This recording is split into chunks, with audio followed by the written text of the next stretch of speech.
Përshëndetje të dashur miq, si keni kaluar? Së fundmi kam dirë të arsyeshme dhe jam udhëzuar në fakt që të bëj një video në lidhje me dashurinë e vërtet. Sepse, ndoshta ne nuk e dim në vetvete se çfarë është dashuria e vërtet. Dhe ndoshta nuk e dim a e kemi përjetuar apo jo. Më lejoni ta filloj duke thënë se dashuria e vërtet është esenca e çdo gjëje. Dashuria gjendet kudo.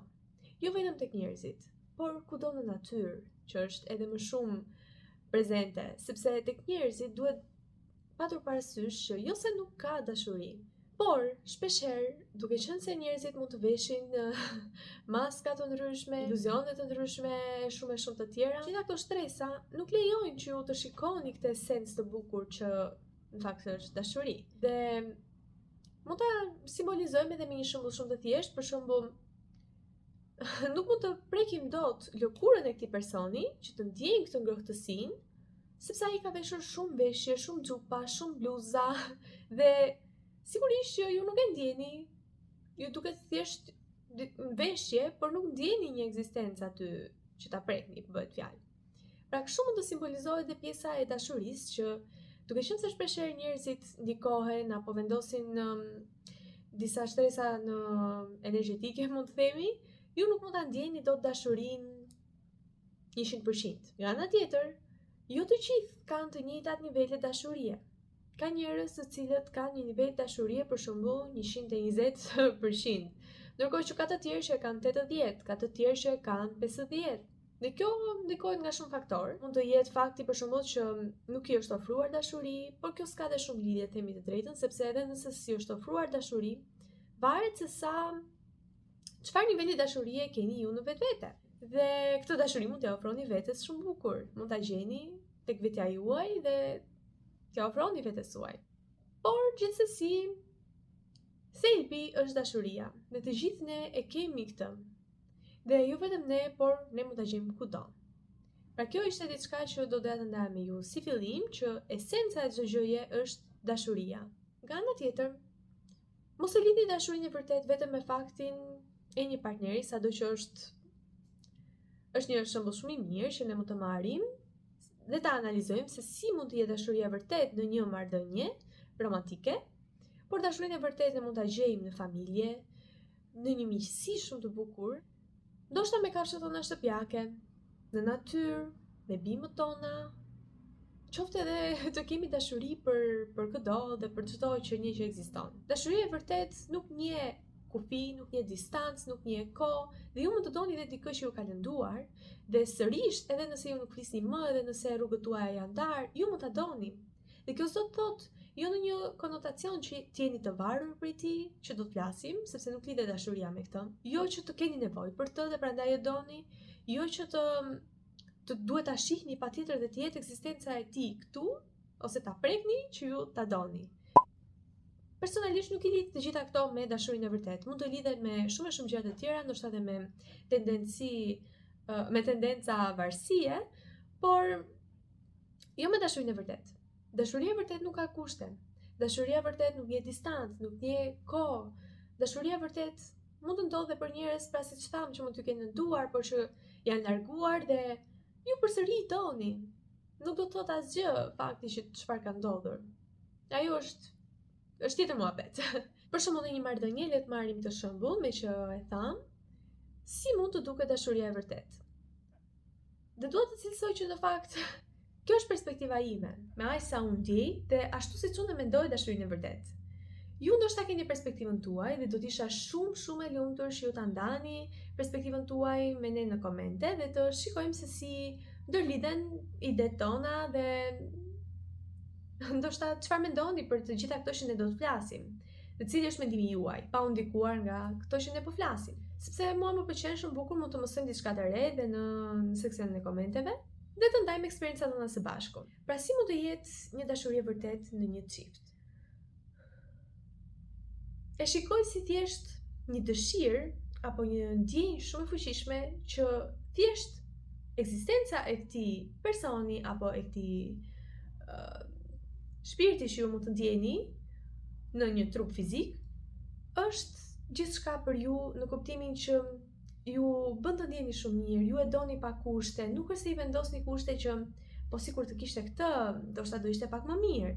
Ju pëlqeni çdo gjë të këtij personi. Ju pëlqeni edhe gjërat më të çuditshme ndoshta dhe gjërat që të tjerët mund edhe të gjykojnë shpeshherë, por juve e doni ashtu siç është. Dhe për ju janë gjërat më të bukura. Edhe këto gjëra që mund të duken sepse nuk është se kanë të bukur të shëmtuar. Ne i vendosim këto konotacione, ne i vendosim këto terma, shohim trende të ndryshme që dalin dhe duam të bëhemi si këto trende sepse shumica i pëlqen këto gjëra dhe ne duhet jemi të pëlqyer. Por kush e ka thënë këtë? A e vendosët ju apo kështu duhet jetë? Sepse unë mendoj që ne thjesht ne bëjmë ajo që besojmë dhe ne mund të ndryshojmë të gjitha këto besime. Dhe nuk ka rëndësi nëse të tjerët ndoshta nuk e bëjnë bashkë me ne. Me kalimin e kohës do mësojnë dhe ata me standardin tuaj të ri. Por ideja është të jeni mirë me veten tuaj. Dhe nuk keni pse të ndryshoni për asnjë arsye në botë. Përse duhet të krahasoni me të tjerët? Përse duhet që të ndryshoni sepse doni të jeni të pëlqyer? Është dikush aty dhe nuk ka nevojë t'ju pëlqejë gjithë bota. Mjafton dikush, një person, t'ju pëlqej totalisht vetëm ju, ashtu siç jeni. Sepse ky person mund të pëlqejë dhe individ të tjerë, sigurisht. Por gjithmonë do të gjej diçka aty që ndoshta nuk përputhen.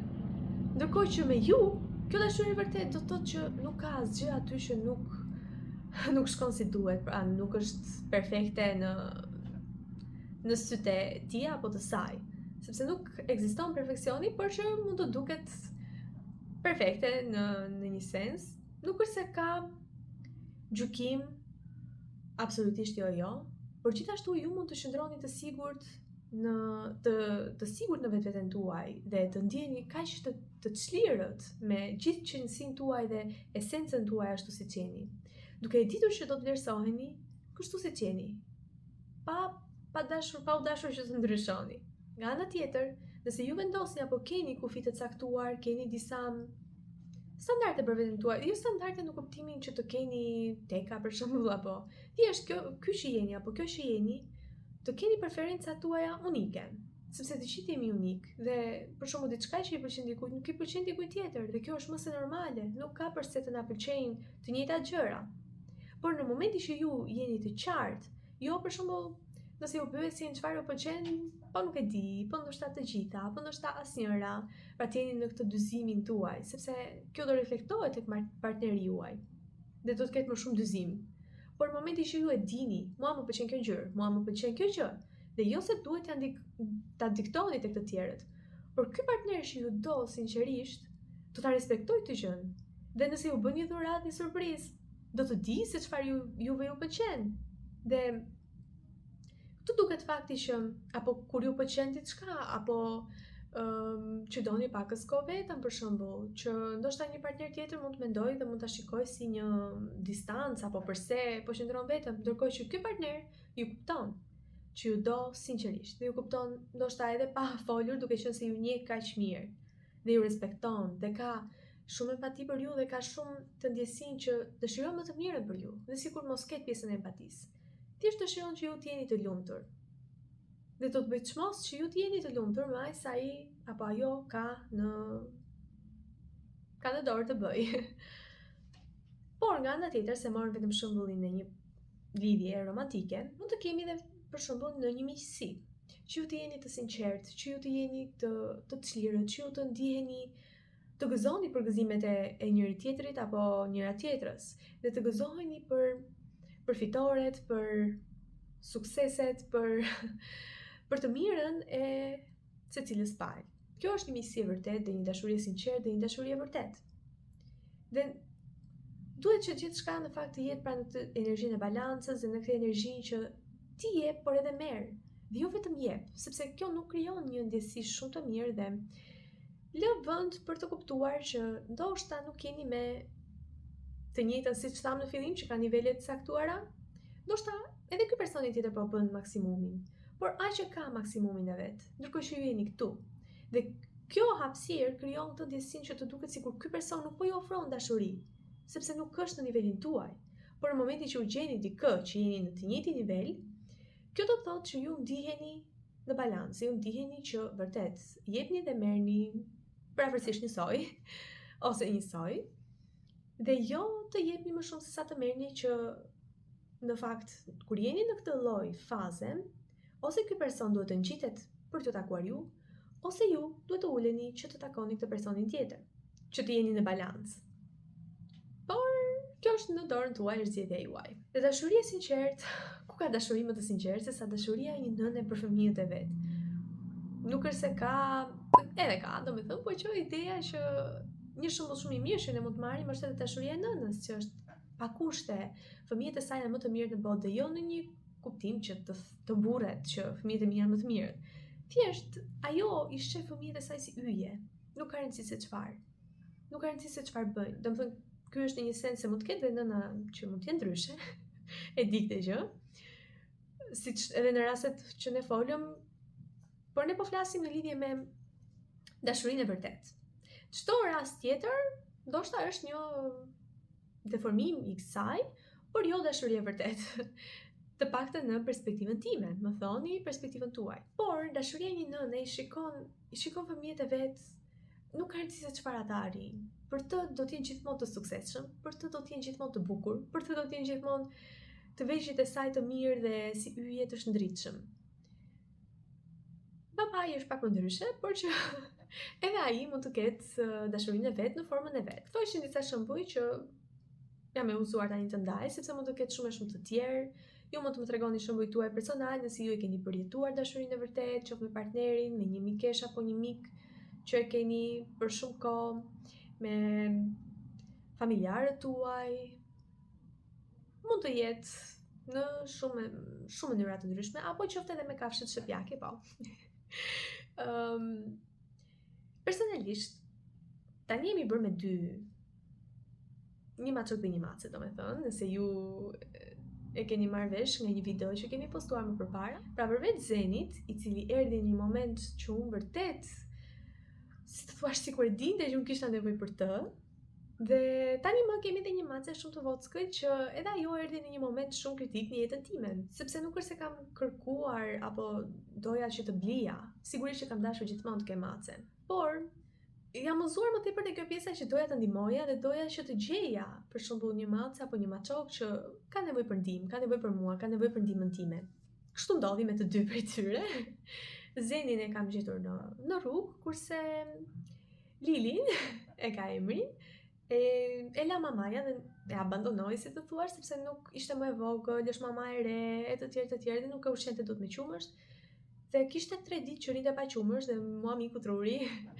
Gjithsesi e mora dhe tani po rritet, le të themi, e shëndetshme, por aq sa ne mund të bëjmë sepse është qumësht dyqani. Jam dhe unë duke punuar në lidhje me aspektin energjetik, duke punuar me energjinë e tyre, sepse di që kanë dhe ata problemet e veta energjetike, edhe Zeni ka patur në fillim kur e morëm, por që mund të them që dashurinë që kam përjetuar prej tyre, deri më tani asnjë njeri nuk më ka ofruar. Është një dashuri kaq e sinqertë, është një dashuri kaq pa kushte. Kur Lili më shikon për shembull me ato sytë e saj të vegjël, më duket vetja si mama një herë. Një eksperiencë shumë e bukur, por që më ofron një lloj dashurie kaq të sinqertë që kuptoj shumë, sepse syt janë porta e shpirtit, thonë, dhe në vetvete kur më shikon, jo vetëm që duket sikur falenderon, por nga ana tjetër nuk e di, është një dashuri që ndonjëherë nuk përshkruhet dot me fjalë. Dhe thjesht duhet ta ndjeni. Dhe nuk e di nëse e keni përjetuar ndonjëherë, qoftë edhe në momente kur kaloni kohë në natyrë. Unë përjetoj një lloj qetësie, një lloj dashurie, qoftë nga pemët, qoftë nga zogj që këndojnë kaq bukur, apo nga çdo lloj qenie që ekziston kaq në harmoni me natyrën. Dhe është një ndjesi vërtet shumë relaksuese, e bukur, komfortuese, që ju doni thjesht të qëndroni në këtë lloj energjie dhe nuk e di, karikoheni vetvetiu dhe jeni kaq të lumtur, të shëndetshëm dhe plot energji. Kjo është dashuria e vërtetë. Ju jepni nga një ranë, sepse dhe ju çdo gjë është shkëmbim energjie dhe ju ofroni dashuri. Por në momentin që personi tjetër nuk ja ofron njësoj, ju do ndjeni të lodhur, të strapacuar, të mërzitur, ndoshta pa energji, sepse duket sikur ka marrë më shumë se sa ju keni dhënë. Nga ana tjetër, nëse ky person ofron po të njëjtën dashuri, respekt dhe dashuri të sinqertë për ju, ju do ndjeni të karikuar dhe pse keni dhënë. Madje ju të dy do të rriteni, të dyja palët, sepse ju po merrni dhe fuqia juaj së bashku, kjo dashuri e bukur së bashku, ju ndihmon ju të dyja palët që të jeni më të shëndetshëm, më të shëndritshëm, më të lumtur, më në paqe, më në relaks e të tjerë të tjerë. Dhe edhe pse keni dhënë, kjo gjëja po amplifikohet. Kështu që është vërtet shumë e bukur, një eksperiencë shumë e bukur. Do doja të dija opinionin tuaj në lidhje me këtë temë dhe si e mendoni dashurinë e vërtetë, a keni përjetuar ndonjëherë? Do të isha e lumtur të njesha për gjitha këto. Dhe jam shumë e lumtur që jeni këtu dhe tani, jam shumë mirënjohëse për ju. Mund të them që e ndjej edhe energjinë tuaj dhe ndjej shumë interesin që keni dhe e vlerësoj shumë faktin që ju doni të rriteni, të zhvilloheni. Vlerësoj shumë faktin që ju jeni këtu dhe tani në këtë komunitet që është krijuar posaçërisht për ju, që t'ju ndihmoj, që të rritemi së bashku dhe nëse keni nevojë që për shërime emocionale, nëse keni nevojë për këshilla apo thjesht për dikë që t'ju dëgjoj, për dikë që t'ju suportoj, unë jam këtu për ju. Sepse di që do të thotë që ndonjëherë të ndihesh shumë vetëm dhe nuk do doja që askush ta përjetonte. Shumë faleminderit, jam shumë e lumtur. Edhe një herë, dhe shihemi në video tjetër. Mirupafshim!